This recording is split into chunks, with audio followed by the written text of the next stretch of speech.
Yo yo yo, salut les turfeuses, salut les turfeurs, bienvenue pour un nouveau pronostic de Benoît Requin. Ok, place au pronostic du quintet du samedi 24 janvier, direction Paris-Vincennes pour le prix du Luxembourg. 3 attelés, 2100 mètres, départ auto-start, 15 partants, réunion 1, course 4, indice de confiance 2 sur 5.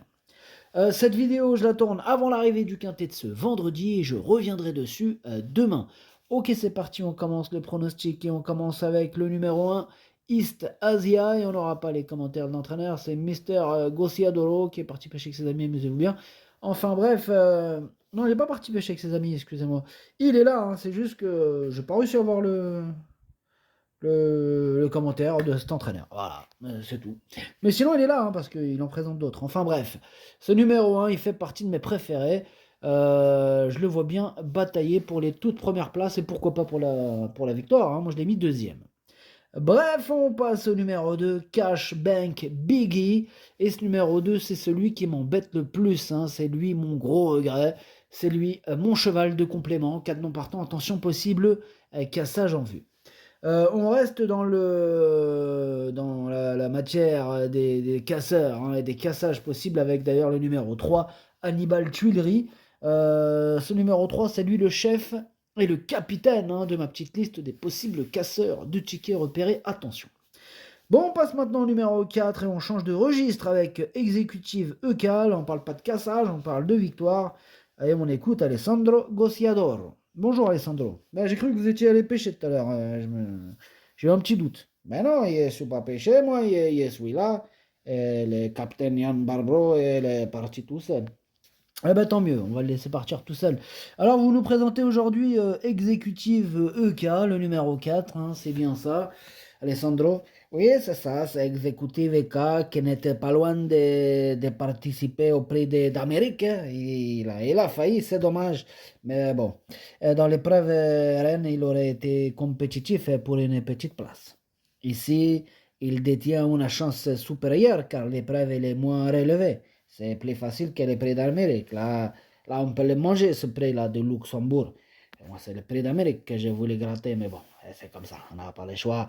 Je vais te manger le prix de Luxembourg avec mon exécutif au cas.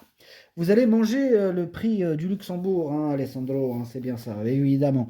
En tout cas, voilà, c'est fini ou vous voulez rajouter quelque chose? Ah, bien sûr, je vais rajouter que le cheval, il est très bien. Il est mieux que lors de sa dernière sortie dans les prix ténor de Beaune. Et il faudra voir les numéros, mais on a des ambitions. Ben, vous avez hérité du meilleur numéro, l'un des meilleurs. Vous avez hérité du numéro 4. Mais non, t'étais fou de moi là. Mais non, je t'assure, Alessandro, numéro 4. Le numéro 4, mais c'est formidable. Là, on va les manger tout cru, les Luxembourg. On va manger les Luxembourg. Eh ben, tant mieux. Eh ben, hein. Donc, vous avez entendu, il est super chaud, Alessandro. Il savait pas qu'il avait hérité de ce super numéro. Donc là, déjà, il était chaud. Là, il est super chaud. Là, franchement, tous les feux sont au vert. Hein. Ce numéro 4, c'est bien sûr lui mon préféré. Bref, on passe au numéro 5, Django Vici, et on écoute Antonio Ripoll Rigo. Bonjour Antonio. Si, ciao.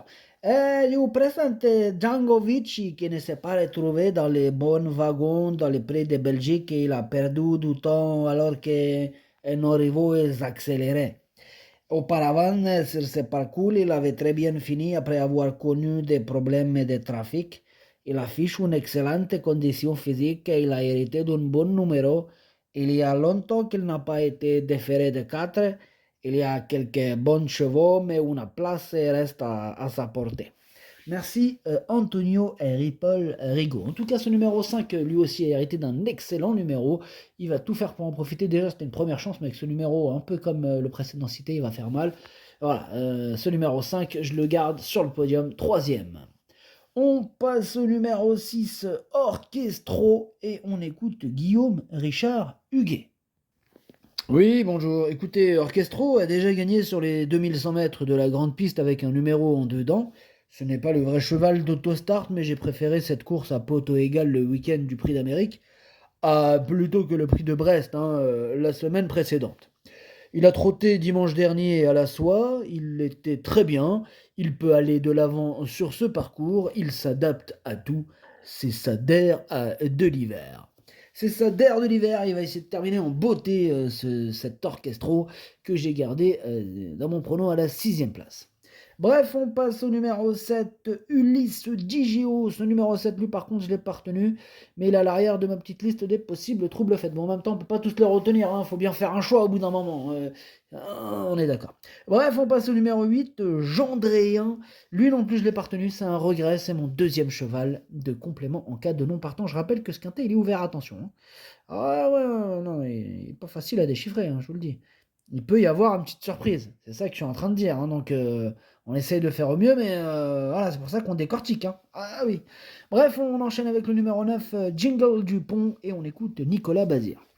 Jingle Dupont, il s'est lancé sur quelques foulées de galop dernièrement et s'est retrouvé en retrait dans une course peu rythmée. C'était difficile de revenir, mais il a fourni un bon dernier kilomètre. Précédemment, sur ce parcours, il avait échoué de peu face à Cobra Killer Gare en s'élançant en seconde ligne. Avec le 9, la victoire est difficilement envisageable, mais il a malgré tout une belle carte à jouer. Je suis tout à fait d'accord, il a une très belle carte à jouer. Numéro 9 ou pas, il va faire mal, en tout cas c'est ce que je crois, moi je l'ai mis 4e. On passe au numéro 10, Isofu Duchesne, et on écoute Julien Lemaire. Je rappelle que Julien Lemaire était sur ma liste rouge pendant très longtemps. En ce moment, il a l'air d'être sage. C'est à vous, Julien. Vous étiez en train de dire quoi, là? Non, non, je parlais avec mes amis. Enfin bref, on vous écoute pour le numéro 10. Ouais, c'est ça. Et Isofu Duchesne, il a échoué du minimum face à Hubble du Vivier dans le prix du Forez. Le lot s'étant creusé ici, nous avons décidé de courir. Il a pris de la force et se montre plus tranchant depuis qu'il est muni de hier. Il avait gagné sur ce parcours en 1-10-2 l'hiver dernier.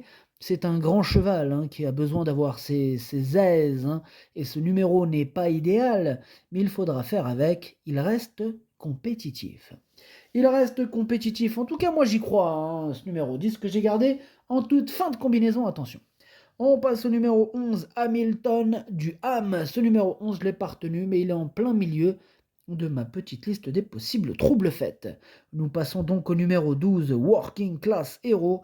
On écoute Madame Anne-Christine Rasmussen. Oui, Working Class Hero a bien tenu sa partie dans le prix de Belgique, même s'il a dû se contenter de la 5e place, ratant de peu son billet pour l'Amérique. Oh non, non, c'est fou. Je m'en remets pas. Écoutez, il était malade lors de sa sortie précédente. Il va cette fois se présenter au top, et son dernier travail à Grosbois était très bon. Il a couru 4 fois sur ce parcours pour 3 victoires et une 5e place dans le Prix de France. On y compte. Elle est vénère, Madame Anne-Christine Rasmussen, elle est vénère. Elle voulait son billet pour le Prix d'Amérique. Qu'est-ce que tu veux, c'est comme ça. Enfin bref, ce numéro 12, je l'ai mis dans mon prono, je l'ai mis 5e. On passe au numéro 13, c'est Kika Josselin. Bon, ce numéro 13, je ne l'ai pas retenu, j'en ai préféré d'autres. Donc on passe au numéro 14, Canto Avis, et on écoute Benjamin Rochard. Ouais. Écoute, Canto Avis, il doit pas être jugé sur ses dernières sorties. Ce n'est pas une question de forme. Il n'a juste pas été en réussite. Ça peut arriver, on ne peut pas être au top tous les jours, qu'est-ce que tu veux? Bon, là, il a montré quand même qu'il faisait partie des meilleurs de sa génération, faut le reconnaître. Quelque part, il faut reconnaître. Bon, alors, qu'est-ce qui se passe samedi? Samedi, on est dans quelle configuration? Ici, on est en seconde ligne. Donc voilà, déjà, il faudra que ça se passe bien, surtout avec le 14. Mais bon, il est capable de se racheter. Il est capable. Ouais, je le pense aussi, monsieur Rochard, je le pense aussi. Ce numéro 14, je l'ai gardé, mais plutôt en bout de combinaison. Moi, je le rachète. Voilà. Et on termine avec le numéro 15, Chance EK. Ce numéro 15, je ne l'ai pas retenu. Alors, le pronostic, ça donne 4, As, 5, 9, 12, 6, 14, 10. Merci d'avoir suivi cette vidéo. N'hésitez pas à mettre un pouce bleu si la vidéo vous a plu. Pour accéder à tous mes tickets pour la course du Quintet, rendez-vous directement en description de la vidéo. Vous avez aussi le bouton rejoindre qui vous donne accès au pronom 8+2 ainsi que le chef et capitaine de ma liste. Ouais, et puis aussi le 2 sur 4 quand je le joue, pas dans le Quintet, mais dans toutes les autres courses.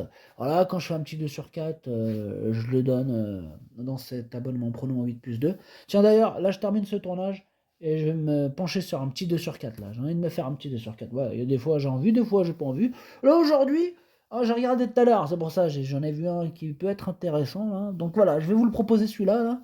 Donc je termine ça et puis j'envoie ça. Bref, à jouer avec modération. Bonne chance.